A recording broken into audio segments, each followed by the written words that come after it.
Coucou, c'est H, comment vas-tu? Alors, je te fais aujourd'hui cette review du Rosabelle Tarot que j'ai reçu cette semaine, qui m'a été envoyé par Yéna. Il faut savoir que le Rosabelle Tarot a été édité en 400 exemplaires. Il y en a 60 qui ont été vendus sur le compte de Nicolas. Salon des Arcanes, et le reste elle le vend au compte-gouttes sur sa boutique. Donc attends, je bois un coup. Elle en met 30 par 30 par semaine, donc no panique les gars, tout le monde va avoir son exemplaire.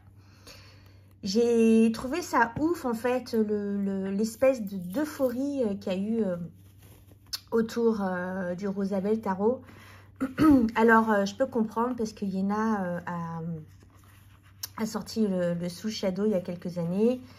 J'ai malheureusement raté la sortie et tout le monde n'a pas pu avoir un exemplaire. Et Yéna, aujourd'hui, elle a beaucoup d'abonnés pardon, pas Instagram, mais YouTube. Et donc, du coup, la sortie de son jeu, le Rosabelle Tarot, a fait un espèce d'engouement un petit peu les gars, c'est qu'un jeu de cartes, hein. C'est qu'un jeu de cartes. Mais il y a beaucoup de fans de Yéna, en fait, qui se sont précipités sur le jeu, qui ont été désagréables avec Nicolas. Je trouve pas ça, je suis pas ok avec ça. Prenez patience. Si vous avez le jeu, si vous réussissez à l'avoir, tant mieux. Si vous réussissez pas à l'avoir, ma foi, tant pis, hein, il existe d'autres jeux, mais je trouvais ça un petit peu too much de la part des gens. Et voilà. Bon, bah, quoi qu'il en soit, Yéna est une personne que j'apprécie pour le travail qu'elle fait sur YouTube, pour la créativité qu'elle met autour de cet outil que nous aimons tous, le tarot. Elle fait des vidéos, au-delà des vidéos de guidance qu'elle fait, elle nous fait plein d'autres vidéos hyper intéressantes. Elle invente aussi des concepts bien à elle. C'est bien un cavalier d'épée, Yéna. Elle invente des concepts hyper sympas. Va voir sur sa chaîne YouTube. Si tu la connais pas, je t'invite à la découvrir. Je reviens à ma... Je termine avec voilà, mes pensées, mes réflexions, et je reviens sur le fameux jeu, le Rosabelle Tarot. Donc Yéna a fait ce jeu-là, elle s'est aidée de l'intelligence artificielle. L'intelligence artificielle, on aime ou on n'aime pas, chacun a son avis. Mon avis sur l'AI, si ça peut aider une personne à expandre sa créativité, why not? Moi, ce que j'ai aimé dans ce jeu, donc déjà la boîte, c'est une belle boîte, une belle boîte rose, simple. Elle a mis juste Rosabelle Tarot sur le dessus de la boîte et Rosabelle Believe sur les côtés, et basta. C'est une boîte très simple, usuelle, voilà. J'aime beaucoup la couleur qu'elle a choisie pour les tranches champagne métallisé comme ça. C'est très beau. Alors, je sais pas si on le voit bien à l'écran. Il fait pas beau aujourd'hui. C'est la journée la plus naze. Depuis le début de l'été, il fait, je sais pas, 14 degrés ou 13 degrés. N'importe quoi. On est le 2 août, s'il vous plaît. Le 3 août. Ou le 4, je sais plus. Je regarde même plus... Je regarde même plus les dates, tellement le temps est nul et les jours sont maussades, bref. Donc, j'aime beaucoup les tranches champagne, comme ça.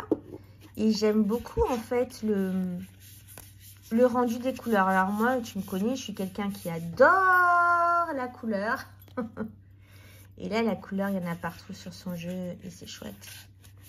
Donc, je vais te présenter les cartes. Je vais te faire une review comme à mon accoutumée. Comme je te disais, le Rosabelle est actuellement disponible sur le site de Iéna. Donc, tu peux aller faire un tour s'il t'intéresse. Voilà. Donc, on commence avec le fou. Donc, le fou, c'est Frank Sinatra avec sa chanson Une journée dans la peau du fou. Je crois que c'est ça que Iéna a expliqué. On a ce beau ciel arc-en-ciel derrière. C'est très chouette qu'il y ait ce ciel arc-en-ciel là déjà, parce que du coup le fou il va un peu vers l'inconnu, et le fou il s'en tape un petit peu, que ça se passe pas bien. Pour lui ça va se passer bien, il s'en va vers l'aventure. En tout cas l'aventure c'est ce qu'il kiffe, donc il va vers les couleurs, quoi, vers l'arc-en-ciel. Voilà. Elle est très belle cette carte. Le magicien, on a Houdini, le magicien Houdini. Donc Iéna en parle très bien dans une des vidéos justement qu'elle a faites sur ce monsieur, qui a une vie assez rocambolesque, assez intéressante. Donc va regarder la vidéo si tu veux en savoir plus sur le magicien Houdini, début du XXe siècle, ou fin 19e, peut-être, je sais plus trop.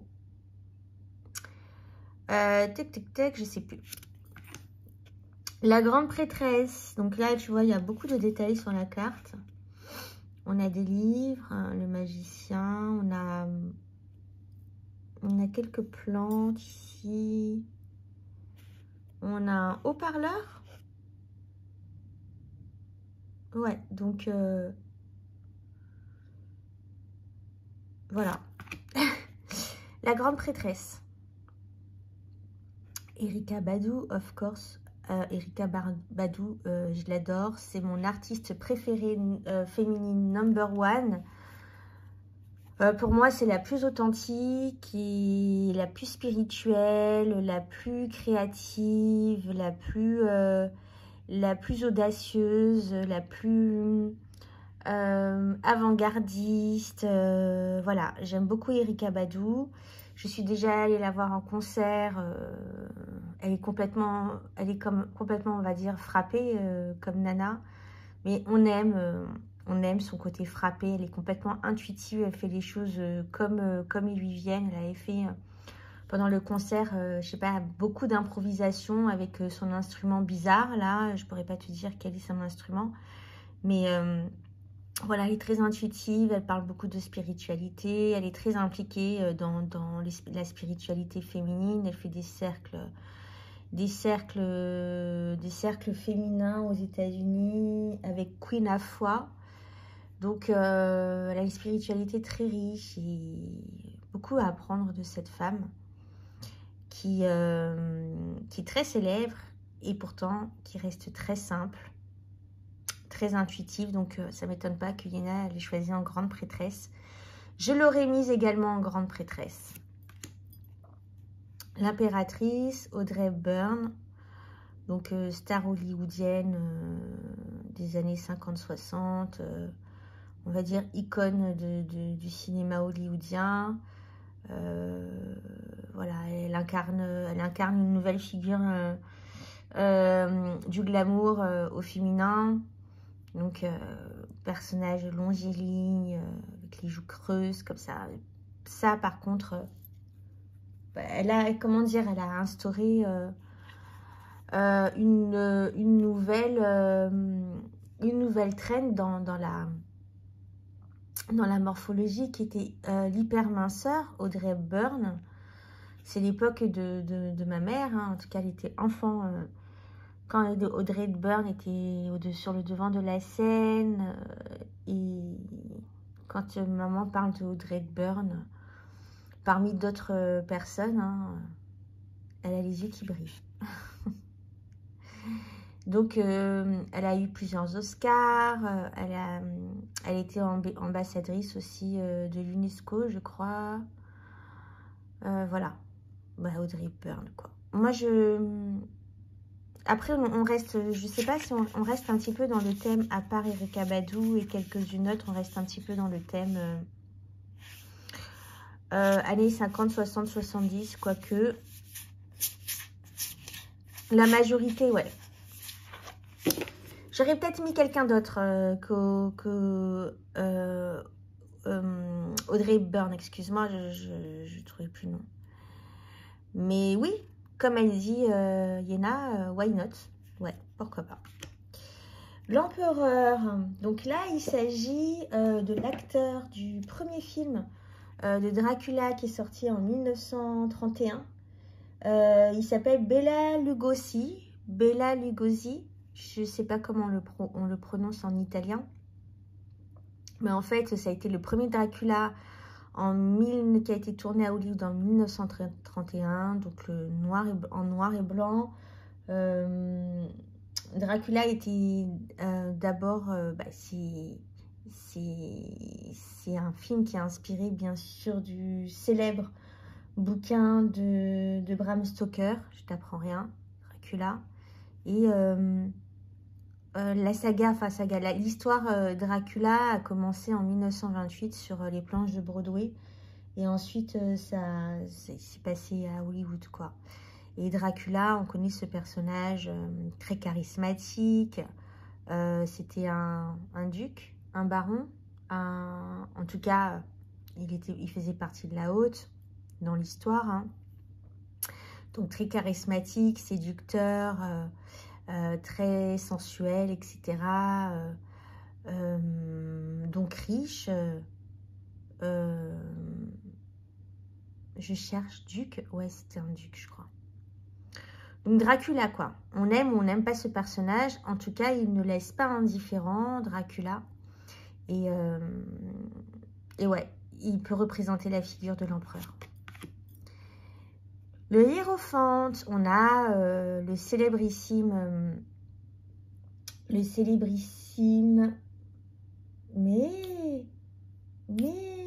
comment je ne retrouve pas son nom? Alan Kardec. Oh purée. Et la fatigue. Alan Kardec. Donc, Alan Kardec, hein, le fondateur du spiritisme. Le spiritisme, c'est... Moi, je pensais que c'était plus trop... que c'était une pratique rare. Enfin, c'était une pratique très connue au début du XXe siècle. Et je pensais que ça s'était éteint. Je sais que Yéna en a fait partie quand elle habitait en Écosse ou en Irlande, il me semble. Elle faisait partie d'un groupe spirit. Mais je pensais que c'était pas si répandu que ça. Et la dernière fois, je me promenais dans le quartier où je travaille. Donc, c'est dans le quartier de Saint-Mandé. Enfin, c'est la ligne 1, Saint-Mandé, pour les Parisiens qui connaissent. Et je suis tombée sur une association spirit et qui fait des séances spirit 2-3 fois par semaine. Et on peut y participer moyennant juste une inscription, en fait. C'est gratuit. Moi, je croyais que ça s'était un petit peu éteint, cette pratique, mais pas du tout. Bon, je ne m'y suis pas inscrite parce que moi, tout ce qui est à l'ordre de contact avec les esprits et tout, c'est pas du tout mon truc. Mais c'est intéressant de savoir qu'il y a des associations qui le pratiquent encore sur Paris. Donc, ils ont leurs locaux et tout, hein.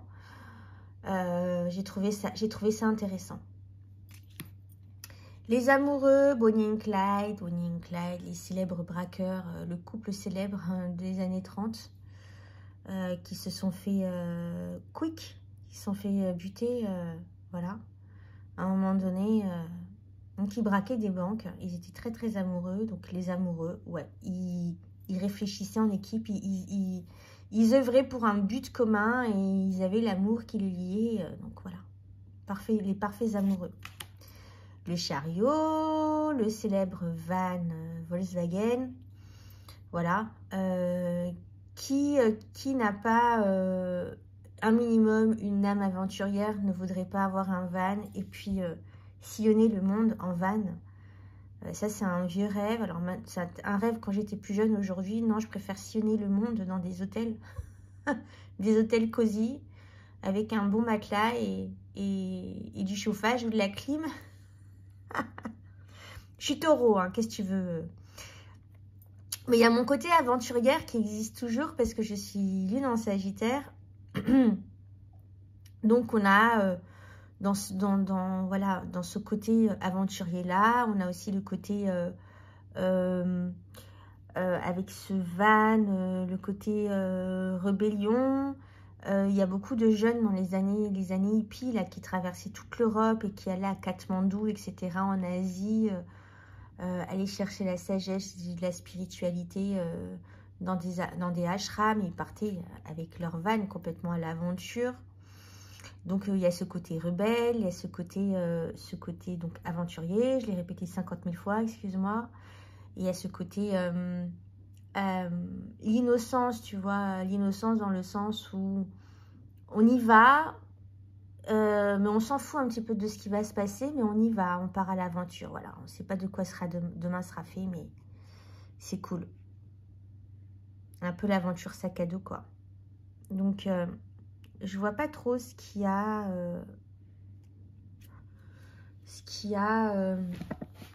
oups. Il y a beaucoup de détails en bas de la carte. Je sais pas trop ce que ça représente. Il faudrait prendre une loupe pour aller regarder ça de plus près. Voilà, donc on a la lune derrière. Je pense que c'est la lune. Du coup, moi, on a aussi un... Ce sont des montagnes.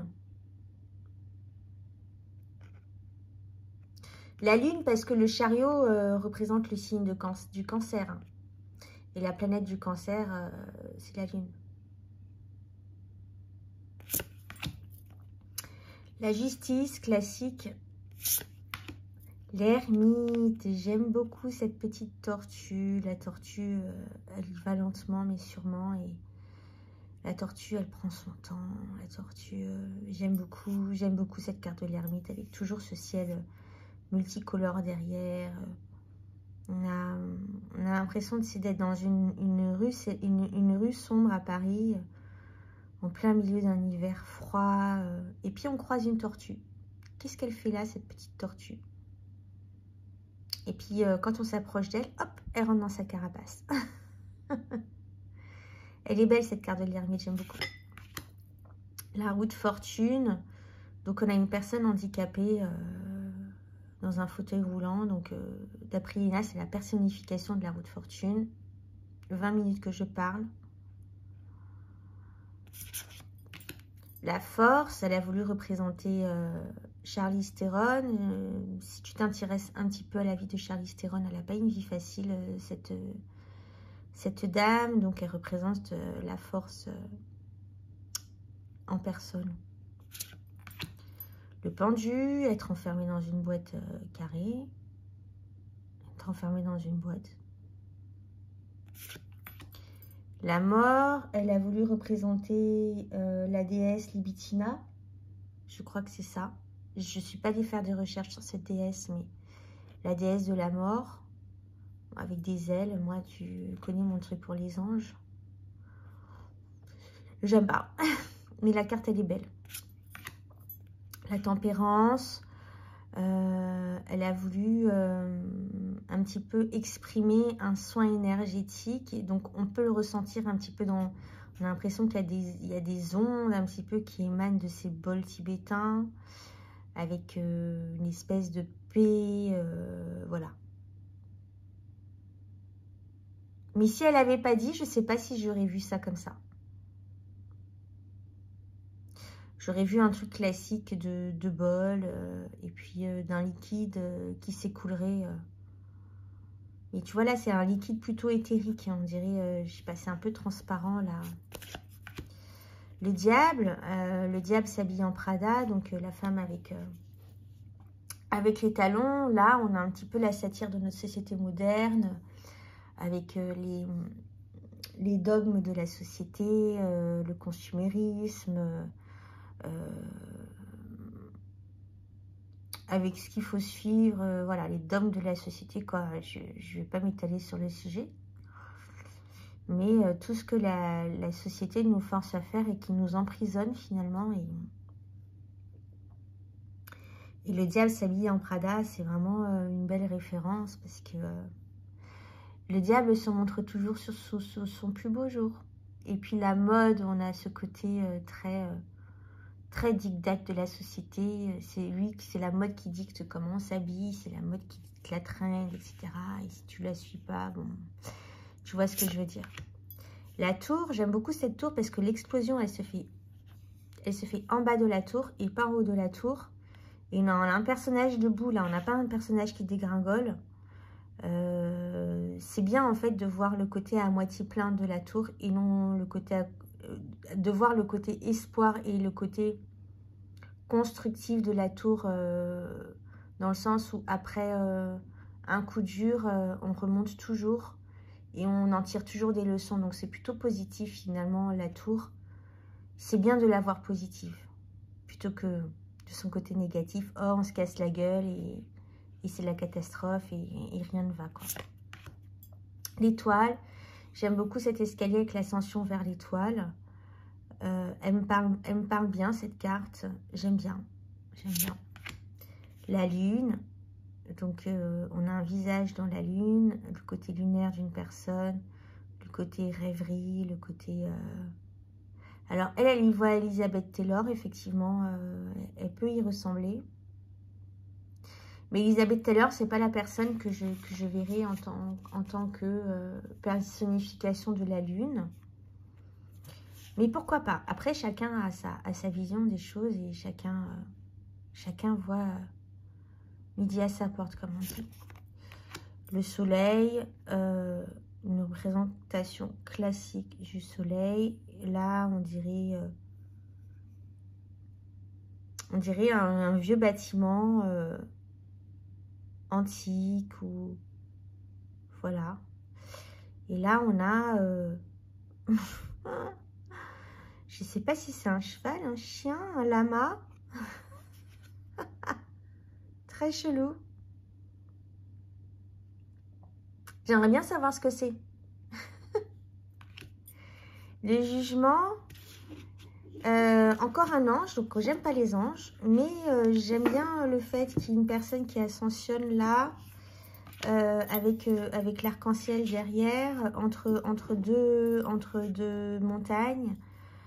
Il y a quelques personnages là, j'ai pas pu les identifier, mais j'ai cru voir Frida Kahlo.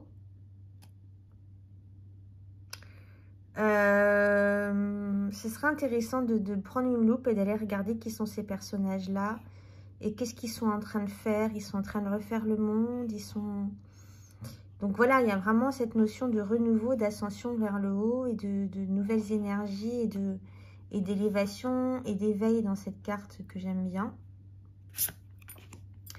Le monde, magnifique cette carte du monde. Donc, tu ouvres la porte et tu vas vers l'extérieur, le monde et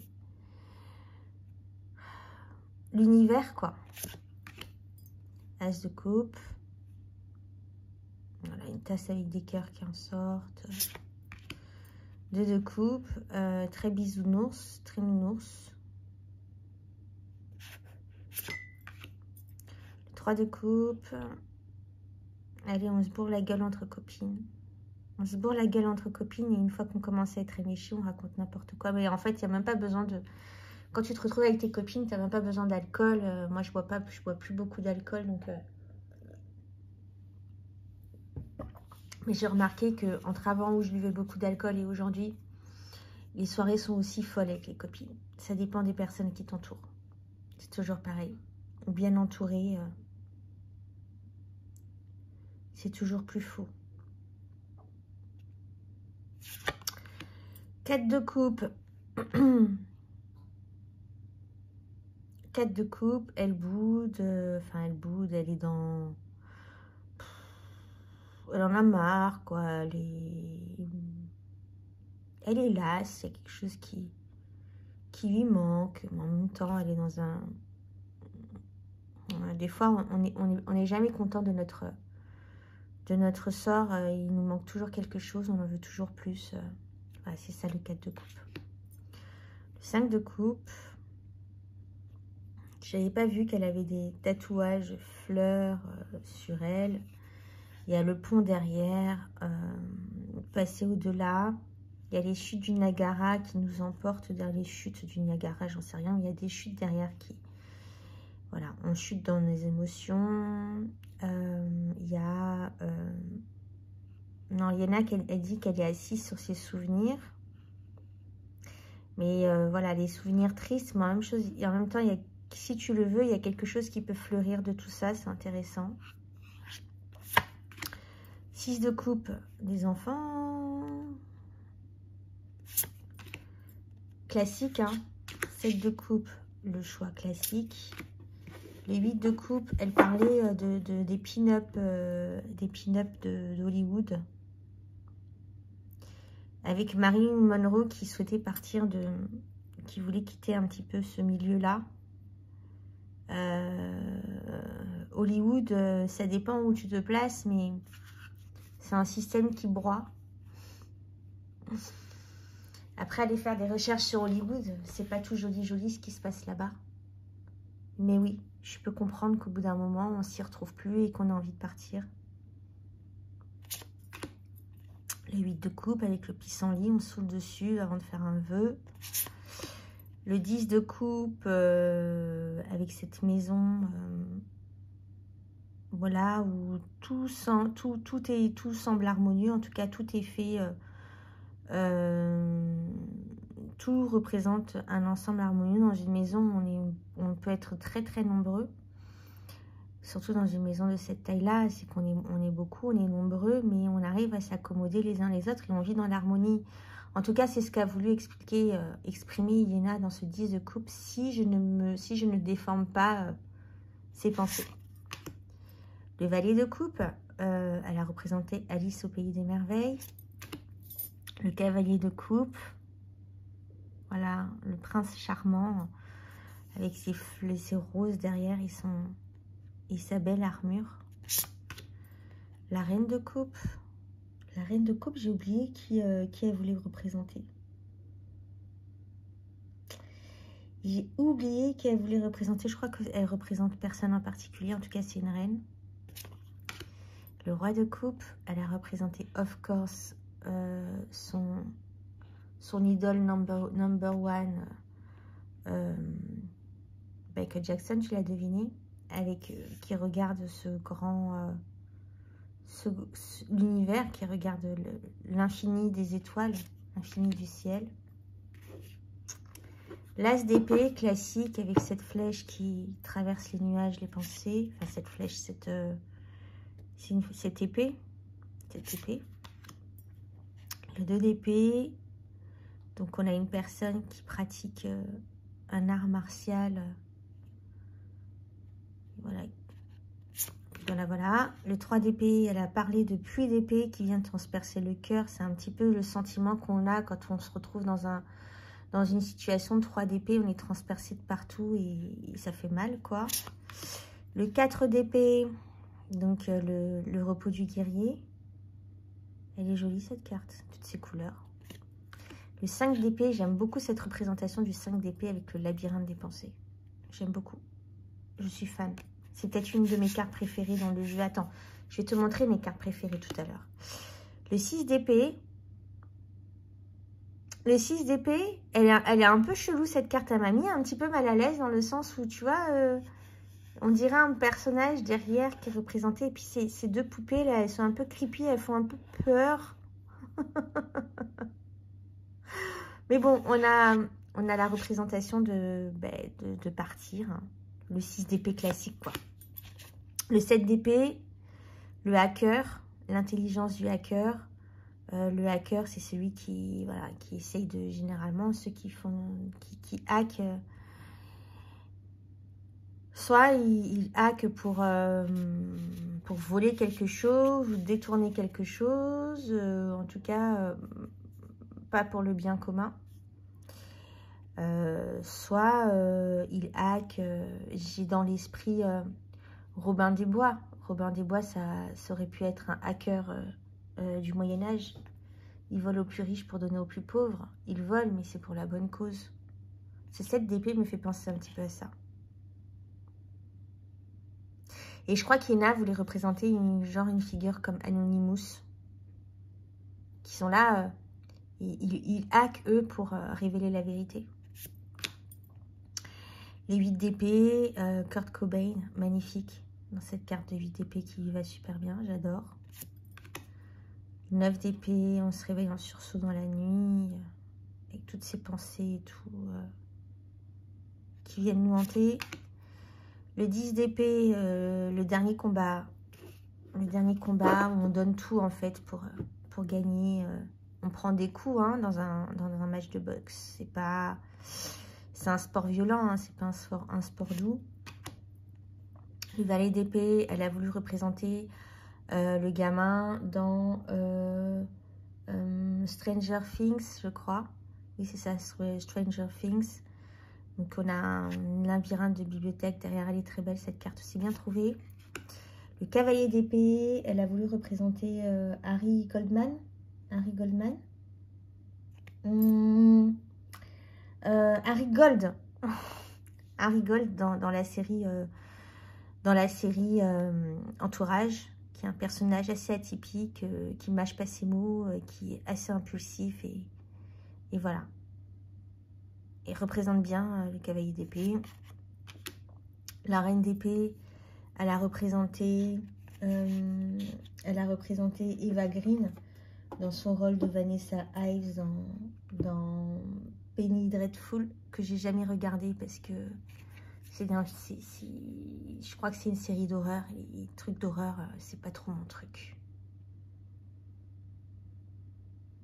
Et pour le coup, ouais, ça représente bien un personnage de l'horreur, la reine d'épée. Le roi d'épée, là, on a le film Taken avec Liam Neeson, qui est à la recherche de sa fille. J'aime beaucoup ce film. C'est plus très récent, mais j'aime beaucoup. As d'épée, voilà, avec le coin dans la main.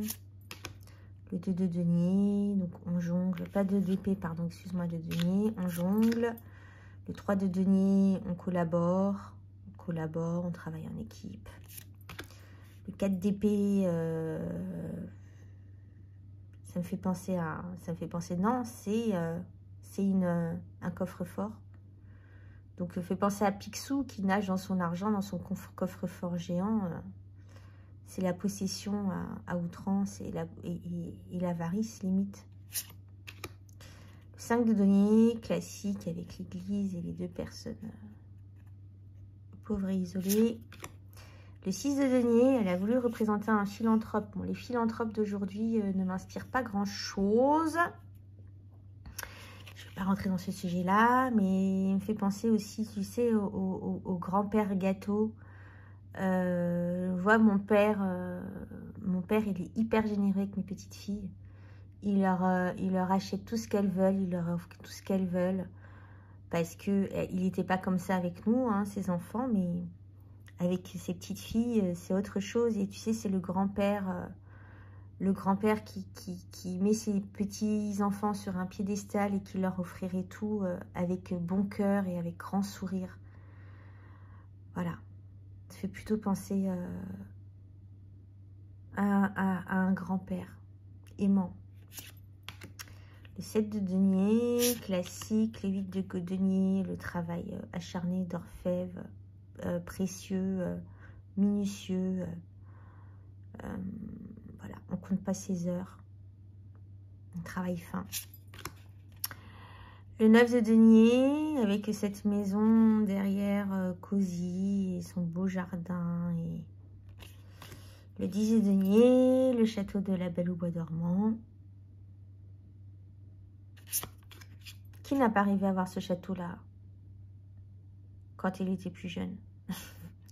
Moi, aujourd'hui, je rêve d'avoir une grande baraque, mais plutôt une maison d'architecte ou un vieux, je sais pas, une vieille maison en pierre réaménagée par un architecte, toujours. Je rêve de grandes baies vitrées, de ciel ouvert, de ciel vitré ouvert sur le ciel. Et des châteaux comme ça, où il doit y avoir des fantômes derrière chaque mur. Non, peu pour moi. Le valet de denier, elle a voulu représenter la nana de Twilight, là, comment elle s'appelle? Bella. J'ai jamais regardé Twilight. Oh, mon robot préféré, C3PO. C3PO. C3PO. Qui n'aime pas C3PO qui tape sur la tête de R2D2. En plus, il représente bien le cavalier de denier parce qu'il est un robot. Ça ne meurt pas du coup. Ça dure dans le temps. Il est doré comme un sou. Comme un sou neuf qui brille.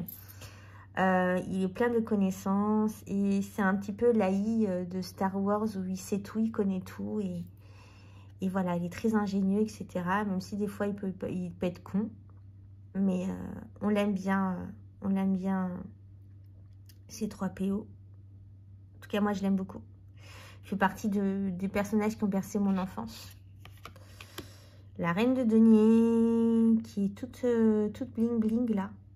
Et qui a plein de sous dans les mains. Le roi de denier, elle a voulu représenter le monsieur du Monopoly. J'adore cette représentation du monsieur du Monopoly. Très bien. Est-ce que tu as entendu parler de cette histoire de... Tu connais l'effet Mandela? L'effet Mandela, alors si tu ne connais pas l'effet Mandela, va te renseigner, mais il y a une polémique, il y a une histoire sur ce monsieur de Monopoly. Alors toi, est-ce que tu te souviens quand tu étais jeune que ce monsieur du Monopoly avait un binocle, une binocle ou un binocle? Moi, je me souviens qu'il avait un binocle. Et à Skip, il n'en a jamais eu. À ce qui paraît, il en a jamais eu. Et c'est l'effet Mandela. C'est des souvenirs, en fait, qu'une grande partie de la population... Alors, une grande partie de la population a deux souvenirs différents d'un fait existant. Après, on rentre un petit peu dans les histoires de lignes de temps, de torsion de lignes de temps, etc., etc. Mais moi, pour moi, le monsieur du Monopoly, il avait un binocle qu'il tenait comme ça, avec la main. Voilà. Bon, ce sera intéressant. J'aimerais savoir si tu peux me mettre en commentaire, toi, l'image que tu as le souvenir que tu as de ce monsieur Monopoly. Avec l'as de... Avec l'as de bâton, pardon, on a le bâton de Sailor Moon. Le 2 de bâton. Regarde à l'horizon. Le 3 de bâton. Allez, on s'engage dans quelque chose. On y va. Le 4 de bâton, on célèbre. Le 5 de bâton. Hop, la concurrence et tout ça va pas. Se bat un peu dans sa tête ou avec les autres. 6 de bâton, la victoire. 7 de bâton avec ce beau jardin. Avec la barrière derrière. Donc ici, on veut passer au-delà, il faut sauter la barrière. Le 8 de bâton, Usain Bolt. Qui court plus vite que son ombre.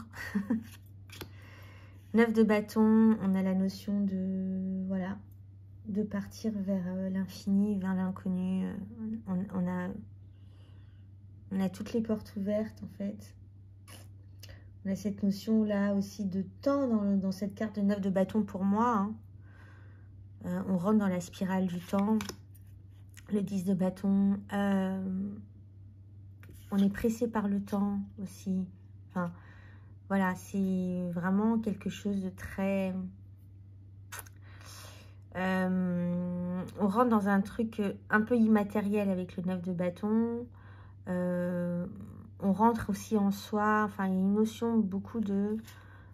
au-delà du combat du 9 de bâton, c'est vraiment donner tout de soi. 10 de bâton, pardon. 10 de bâton, on a quelque chose qui pèse, ça pèse. Enfin, on est busy, quoi. Hein. Là, ce sont des valises, donc partir, voyager. Enfin, il y a cette notion de lourdeur un petit peu et de pas de précipitation, mais tu vois l'état dans lequel tu es quand tu dois faire tes valises et tu dois prendre ton avion le lendemain et que tu es overbook là. Voilà, overbook. Le valet de bâton, elle a représenté la petite dans Léon. C'est marrant parce que moi, je l'ai représenté pour le valet de coupe dans mon tarot. Elle le voit en valet de bâton. Moi, je le vois plutôt en valet de coupe. C'est intéressant comment chacun a sa vision des cartes. Chuck, comment il s'appelle? Chuck Bass dans Gossip Girl. Alors Gossip Girl, j'ai fait de la rétention de Gossip Girl pendant des années. Et un jour, je crois que je me faisais chier, c'était en 2018, je me suis dit je vais mater Gossip Girl, voir un petit peu ce que c'est, tellement tout le monde en a parlé. Et je suis tombée dedans et j'ai regardé, je crois il y a 10 saisons ou un peu plus, ou 9 saisons, d'un trait. Et j'ai beaucoup aimé ce personnage de Chuck Bass et on a envie de le taper, on a envie de le chicoter. Mais en même temps, on se lie d'affection pour ce personnage. Comme dit Yéna, le fuckboy. Mais on l'aime bien, quoi. On l'aime bien. Mais vaut mieux rester amis qu'autre chose avec lui. La reine de bâton, pour Yéna, c'est un mélange de Jessica Rabbit et Rihanna. Donc, la sensualité, la grâce, le talent, le chien, quoi. Réunis dans cette même personne. Quand je dis le chien, c'est avoir du chien, tu vois. Ce côté charismatique aussi qu'a la reine de bâton. Et ensuite, avec le roi de bâton, on a personnage de The Office, que je ne connais pas. Donc voilà, on a... je t'ai fait le tour de Rosabelle Tarot. Comme tu vois, c'est un tarot très coloré. Je l'aime bien. J'ai hâte de faire un tirage avec lui. J'ai pas eu le temps de faire un tirage, je t'avoue, encore avec lui pour voir les énergies du jeu et voir ce que je peux en tirer, comment je pourrais l'utiliser. J'aime son côté très coloré. J'aime l'association pop culture. J'aime beaucoup cette carte. Je vais mettre de côté les cartes que j'aime bien. J'aime l'association pop culture de ce jeu.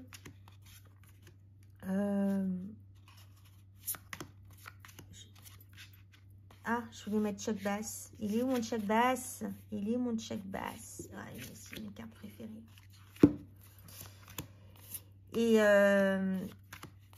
Et voilà. Qu'est-ce que je pourrais te dire de plus sur ce jeu?